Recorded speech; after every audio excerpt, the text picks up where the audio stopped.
Hey, what's up you guys? So I'm gonna show you guys where I mounted the power and the two grounds. Okay, so the first one right there to the alternator, ran it up, and it comes into this fuse block right here. Okay, the second is the ground. Don't bypass this right here. This is a sensor right here. Don't bypass it. So I ran one really short ground right here.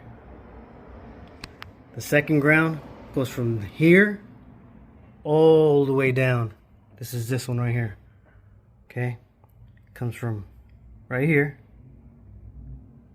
goes behind, comes down all the way down,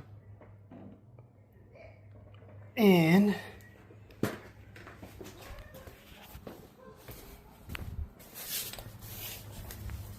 I found the engine block ground.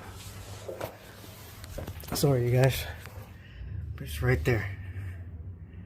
See it?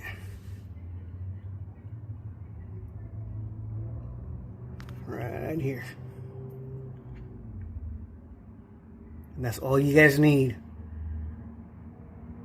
to do the big 3 upgrade on a 4th gen RAM 1500 5.7.